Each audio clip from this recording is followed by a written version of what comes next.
यह संसार जो हमें सजीव और मृत का भेद सिखाता है, अघोर तंत्र उस भेद को मिटाकर ब्रह्मा के अपार रहस्य में समाहित हो जाता है। यहाँ न कोई पाप है न पुण्य, हर क्रिया हर अस्तित्व एक दिव्य रूप है जिसे समझना और स्वीकारना अघोर के मार्ग पर चलने का पहला कदम है। ये कोई कहानी नहीं, ये अंतिम सत्य है। ये कोई पूजा नहीं, ये पूर्णता का संघर्ष है। जहाँ पाप और पुण्य दोनों जल जाते हैं, वहीं से शुरू होता है अघोर। अघोर का अर्थ है जिसमें कोई घृणा न हो, न अंदर न बाहर, जहाँ कोई भेद नहीं, न ऊंच नीच का न शुभ अशुभ का। अघोर एक दृष्टि है, एक दर्शन, जिसमें हर वस्तु हर स्थिति शिव रूप है, यहाँ तक कि मृत शरीर भी। जब कुछ भी गंदा नहीं, तब हर चीज पवित्र है। अघोरी का जीवन शमशान, शव और शुद्धि।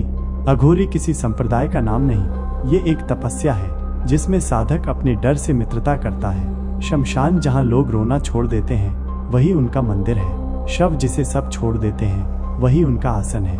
और कपाल जिसे लोग घृणा से देखते हैं, वही उनका जलपात्र है। अघोरी सब कुछ स्वीकार करता है, भिक्षा हो या हड्डी, क्योंकि जहाँ घृणा मुक्त भावना होती है, वहाँ ही मुक्ति होती है। अघोर तंत्र का लक्ष्य सिर्फ विरोध या विचित्रता नहीं है, यह एक आंतरिक क्रांति है। जब आपका शरीर गंदा लगे पर आत्मा प्रकाशित हो जाए, जब डर के बीच में भी आप मुस्कुराएं, तब भैरव प्रकट होते हैं। कुंडलिनी वो ऊर्जा है जो मूल से ब्रह्म रंध्र तक चढ़कर अहम को तोड़ देती है।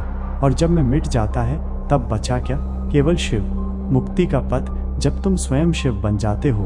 अघोर सिखाता है हर चीज शुभ है, रक्त भी, राख भी, मृत भी, जीवित भी। जब आप पाप और पुण्य दोनों से परे हो जाते हैं, तब आप स्वयं शिव हो जाते हो।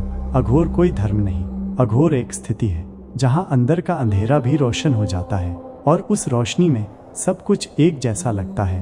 न पाप न पुण्य, केवल मुक्ति। अघोर का रास्ता मुश्किल है, पर उसके पार जो है वही सत्य है। यह संसार जो हमें सजीव और मृत का भेद सिखाता है, अघोर तंत्र उस भेद को मिटाकर ब्रह्मा के अपार रहस्य में समाहित हो जाता है। यहाँ न कोई पाप है न पुण्य, हर क्रिया हर अस्तित्व एक दिव्य रूप है जिसे समझना और स्वीकारना अघोर के मार्ग पर चलने का पहला कदम है। ये कोई कहानी नहीं, ये अंतिम सत्य है। ये कोई पूजा नहीं, ये पूर्णता का संघर्ष है। जहाँ पाप और पुण्य दोनों जल जाते हैं, वहीं से शुरू होता है अघोर। अघोर का अर्थ है जिसमें कोई घृणा न हो, न अंदर न बाहर, जहाँ कोई भेद नहीं, न ऊंच नीच का न शुभ अशुभ का। अघोर एक दृष्टि है, एक दर्शन, जिसमें हर वस्तु हर स्थिति शिव रूप है, यहाँ तक कि मृत शरीर भी। जब कुछ भी गंदा नहीं, तब हर चीज पवित्र है। अघोरी का जीवन शमशान, शव और शुद्धि। अघोरी किसी संप्रदाय का नाम नहीं, ये एक तपस्या है जिसमें साधक अपने डर से मित्रता करता है। शमशान जहाँ लोग रोना छोड़ देते हैं, वही उनका मंदिर है। शव जिसे सब छोड़ देते हैं, वही उनका आसन है। और कपाल जिसे लोग घृणा से देखते हैं, वही उनका जलपात्र है। अघोरी सब कुछ स्वीकार करता है, भिक्षा हो या हड्डी, क्योंकि जहाँ घृणा मुक्त भावना होती है, वहाँ ही मुक्ति होती है। अघोर तंत्र का लक्ष्य सिर्फ विरोध या विचित्रता नहीं है, यह एक आंतरिक क्रांति है। जब आपका शरीर गंदा लगे पर आत्मा प्रकाशित हो जाए, जब डर के बीच में भी आप मुस्कुराएं, तब भैरव प्रकट होते हैं। कुंडलिनी वो ऊर्जा है जो मूल से ब्रह्म रंध्र तक चढ़कर अहम को तोड़ देती है। और जब मैं मिट जाता है, तब बचा क्या, केवल शिव। मुक्ति का पथ जब तुम स्वयं शिव बन जाते हो। अघोर सिखाता है हर चीज शुभ है, रक्त भी, राख भी, मृत भी, जीवित भी। जब आप पाप और पुण्य दोनों से परे हो जाते हैं, तब आप स्वयं शिव हो जाते हो। अघोर कोई धर्म नहीं, अघोर एक स्थिति है जहाँ अंदर का अंधेरा भी रोशन हो जाता है और उस रोशनी में सब कुछ एक जैसा लगता है। न पाप न पुण्य, केवल मुक्ति। अघोर का रास्ता मुश्किल है, पर उसके पार जो है वही सत्य है।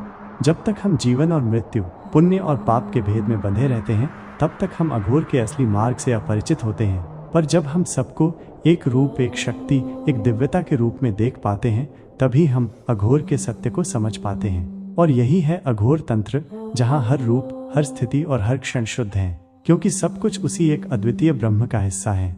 जब तक हम जीवन और मृत्यु, पुण्य और पाप के भेद में बंधे रहते हैं, तब तक हम अघोर के असली मार्ग से अपरिचित होते हैं। पर जब हम सबको एक रूप, एक शक्ति, एक दिव्यता के रूप में देख पाते हैं, तभी हम अघोर के सत्य को समझ पाते हैं। और यही है अघोर तंत्र, जहाँ हर रूप, हर स्थिति और हर क्षण शुद्ध है, क्योंकि सब कुछ उसी एक अद्वितीय ब्रह्म का हिस्सा है।